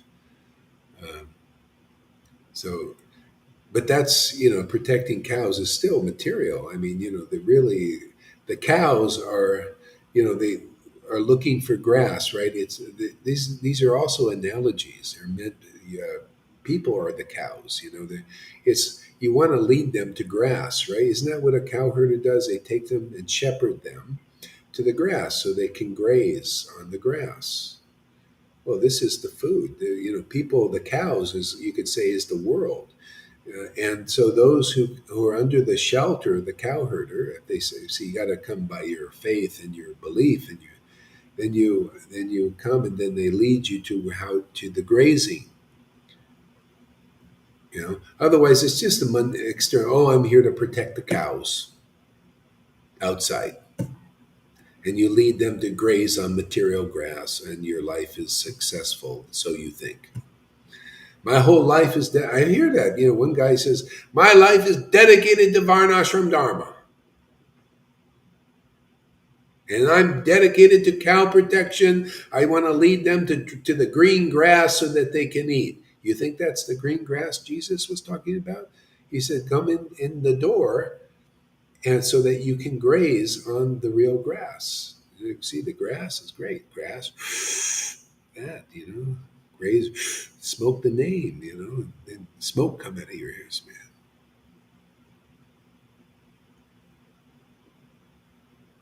But even the cow is itself a person. That's right. So you little cows out there, you persons, come out here, and we'll give you some real grass to get stoned on. Not just eat and have no buzz. You come here, we'll give you. See, Krishna, his name is the grass, man. Get you really stoned. Don't you see every day I get stoned out of my mind? Isn't that great? It's what it's about. See, literally, it's about being stoned out of your mind. So your mind ain't just moving on the mental platform. You're stoned out of your mind.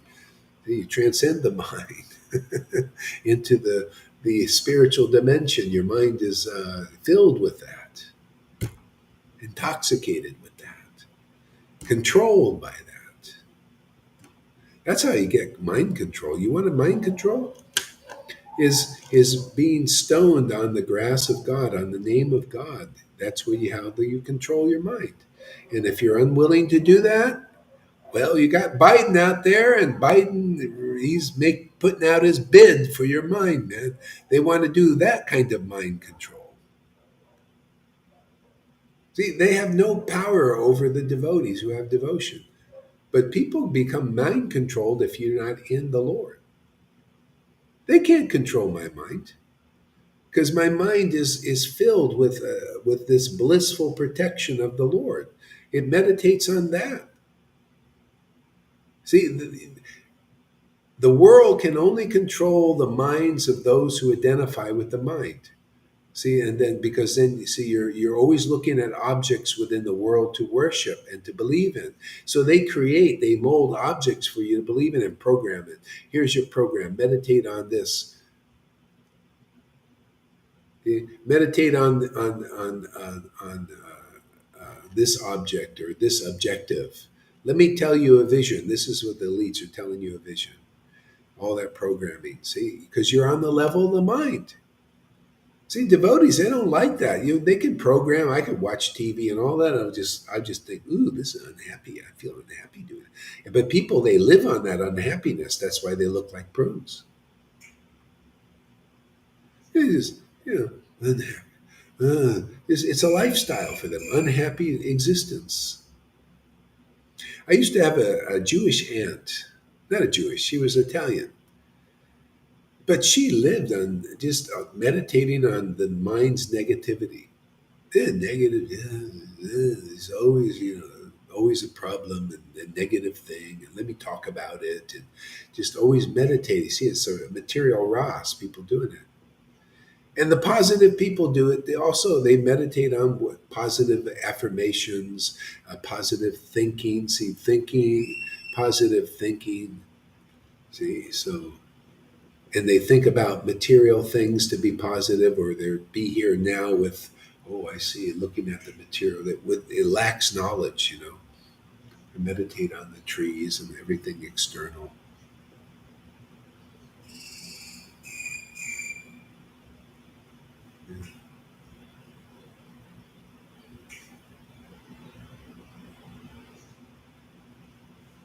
Can you imagine everyone on earth being an ecstatic devotee, being intoxicated? Yeah, that's the only door out for the little mice scrambling around.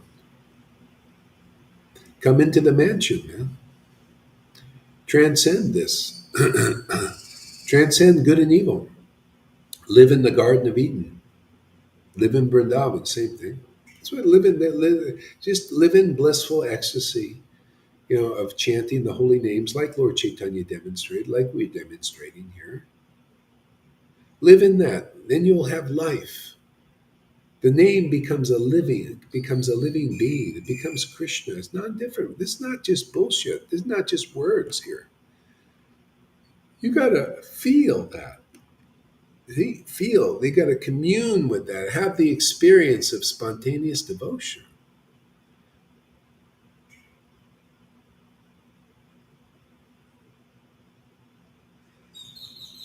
Uh-huh. Huh. Huh. Uh, okay, Tom, give us a word. Whoa, that's unexpected. I was just enjoying all these tastes. We can use these mundane processes and transfer them to Vrindavan, and then it becomes then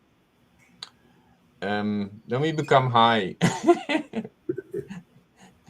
Like people are talking about eating grass, eating green grass, but when I transfer this, I focus on Vrindavan, then I I'm intoxicated at once. I'm high at once because grass is blue, and it's when I'm talking about the grass in Vrindavan, I already feel high. Yeah, This focus is so important. Not to be oriented in the mundane qualities, but orientate and focus on the Vrindavan qualities. It brings immediately success. yeah. Well, yeah, that's if you have attachment. That's called Bhakti Lata Bij. In association with real devotees who have real devotion, you get that attachment. It awakens in you, and then you can think about Vrindavan. You think about the pastimes or the name, and you chant these verses, and the Lord awakens in you, and you find, oh, the Lord is awakened. I'm looking at the real Krishna. Oh, it's so nice. It's so transcendental. It's so happy. You start to feel real happiness now, and it's an eternal thing. You keep relating to the Lord in an ecstatic way because now you got that. That's mercy of guru. If you don't have a guru like that, then you're not a fruit of this bhakti yet. It hasn't fructified. See, the path of Lord Caitanya taught hasn't fructified. See, first it first fructified in Madhavinda Puri before Lord Caitanya. He started to chant the holy name in great ecstatic devotion. You know, tears and laughter, every kind of things you see here. Yeah. Yeah, I Great. feel more attracted to that Go kind ahead. of qualities, the Vrindavan qualities, and not the mode of goodness qualities or the what's around here. And this morning, Well, I felt I was waking up in that transcendental consciousness and not caring about the external qualities. yeah, isn't that nice? It's a higher energy. It's a higher level quality of life. So it's great. You know, the Lord's giving you a lot of mercy. Yeah, great. Okay, River, give us a word.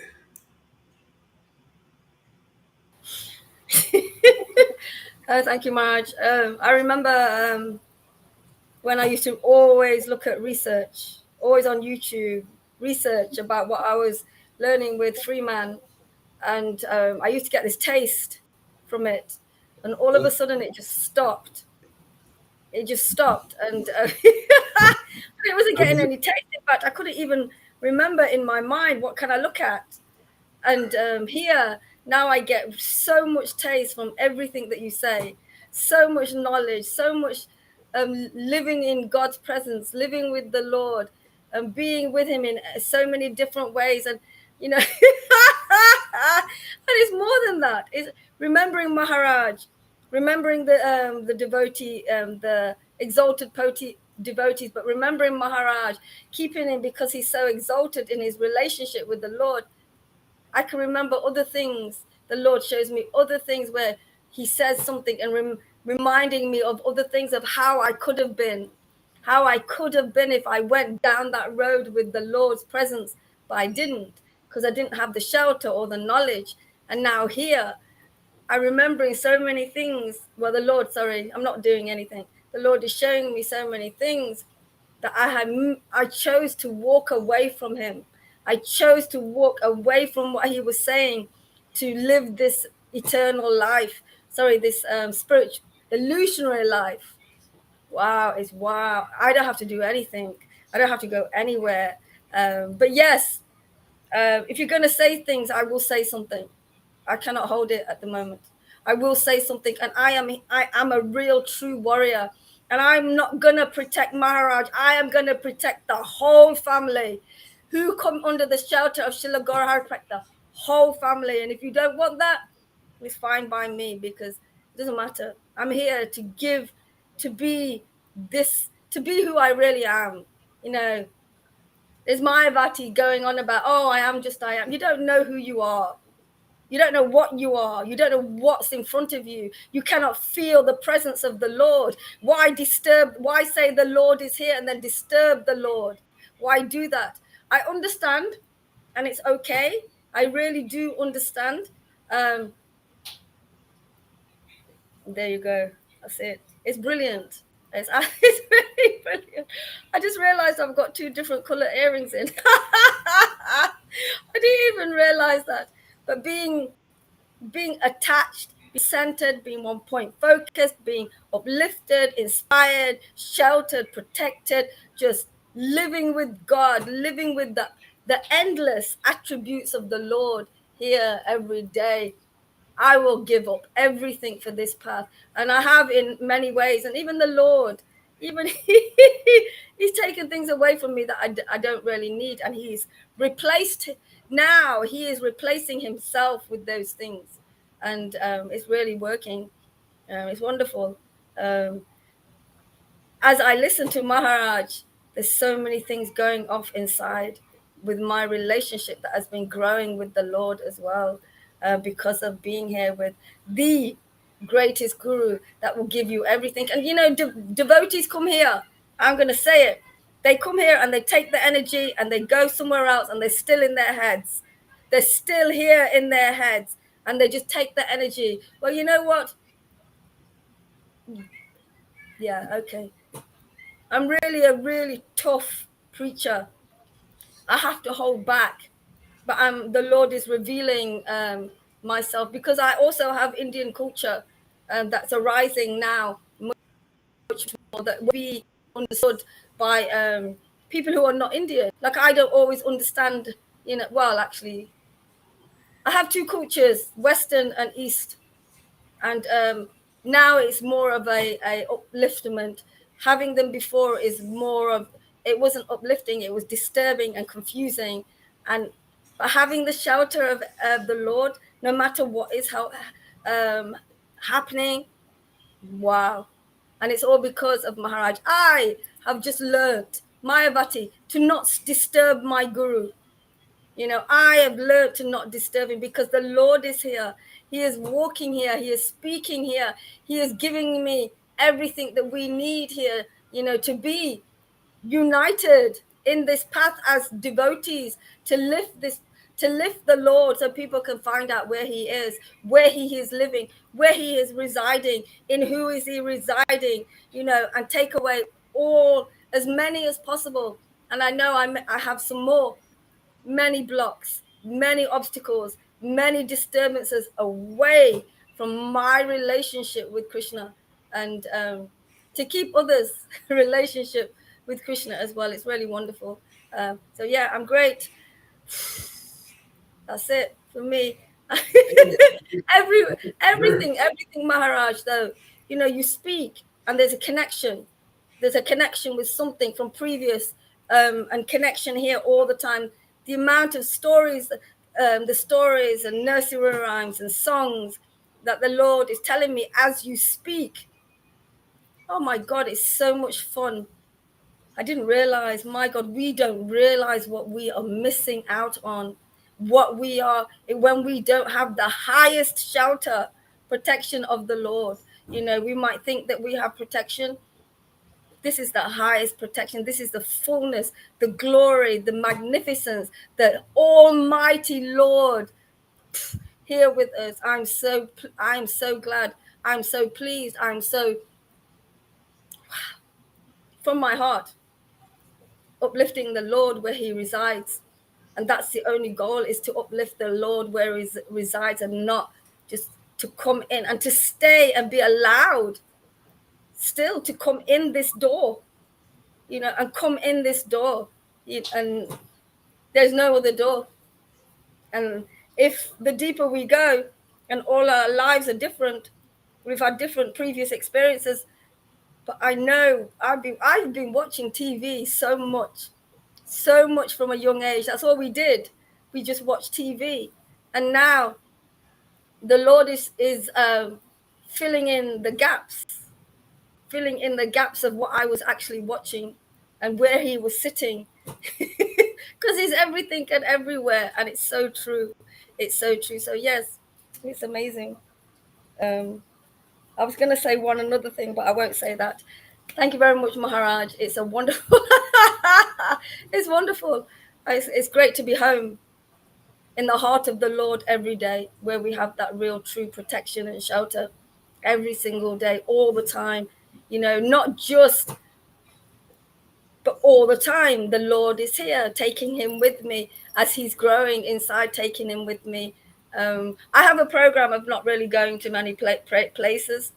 I could take the Lord everywhere I go, so I can literally, go.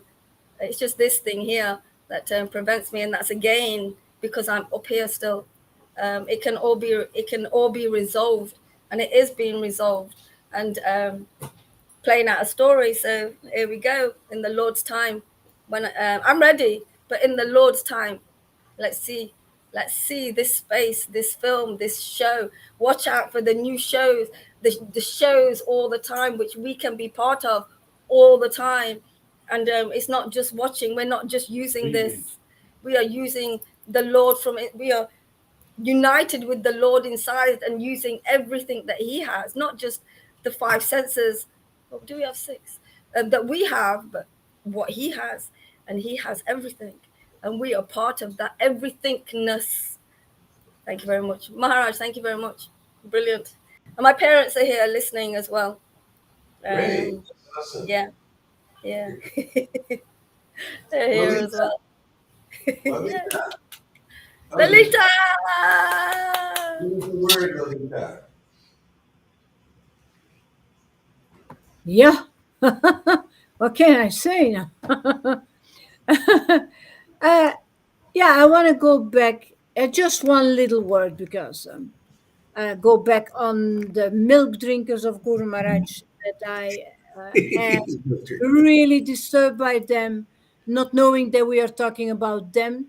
And actually, here now, I see something that I saw so many times. Yeah, but Guru Maharaj, Guru is not disturbed, but maybe we are disturbed, and we are devotees who are here in class every day, who come to hear the pure sound of our Guru and not all this blah blah blah over and over and over again. So this is all I have to say. Watch out, milk drinkers. Lalita's after you. Yeah, and always this right fighting, and always defend. Instead of coming here, listening, and if you don't understand, be humble and wait until you understand, please.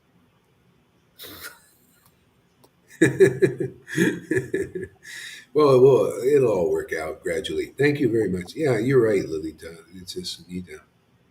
And it's always, yeah, but Guru likes me, but it's Lalita. Yeah, but Oh. yeah, that's the game they play, and it's always on my Oh. back. But Guru doesn't chastise me, He likes me. Yeah, Oh, watch but out. I'm the disturbance. But I talk for all the devotees who talk to me.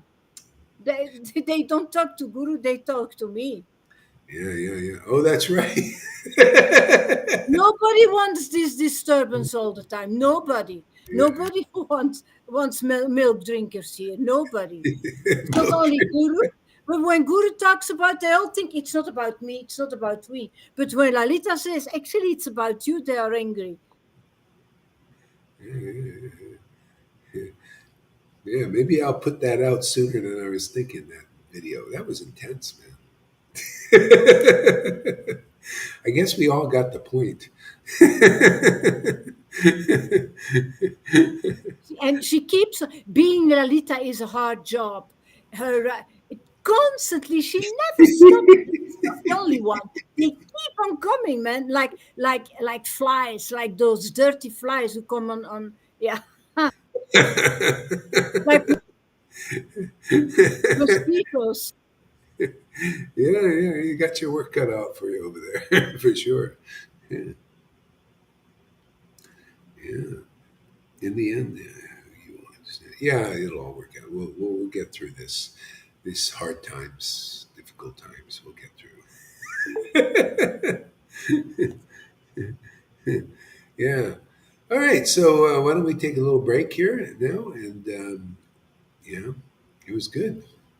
Hare Krishna, everybody. Thank you, everybody. River Mayavati, for everybody playing their roles here in the greatest show on earth.